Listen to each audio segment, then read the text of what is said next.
Voici les 5 news du jour. Le Real Madrid accueillait Oviedo. Dans un match où le Real n'a plus de titre en jeu, ils devaient assurer leur deuxième place face à Oviedo déjà relégué. Gonzalo Garcia inscrit le premier but de la rencontre après une récupération haute de Brahim Diaz.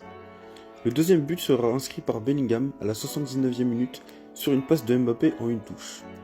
Le deuxième match de la journée était Gérone qui affrontait Sociedad. Les deux équipes se partagent un point avec un but de Juan Martín à la 27e minute et l'égalisation de Stuani à la 65e.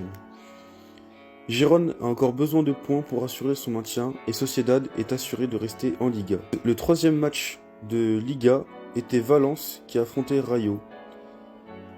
Le Rayo Vallecano, finaliste de la Conference League, s'est déplacé à Valence. Les deux équipes n'étant pas assurées du maintien avaient besoin de points. Elles se partagent pourtant le point du nul, avec notamment un but de Lejeune à la 19e minute de jeu, et l'égalisation avant la mi-temps de Lopez.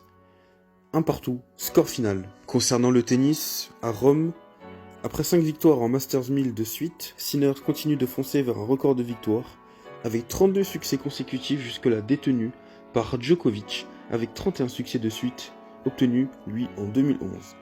Sinner n'a pas eu de difficulté particulière à s'imposer contre le 14e joueur mondial Rublev, en gagnant le premier set 6-2, puis le second 6-4 malgré un peu plus de difficultés. Après 1h32 de match, Sinner se qualifie donc en demi face à Medvedev. Medvedev, quant à lui, s'est fait peur contre l'Andalus en perdant le premier set, mais remporte les deux suivants dans la douleur finalement, après 2h23 de jeu, et affrontera donc ce 15 mai Sinner pour se qualifier en finale à Rome.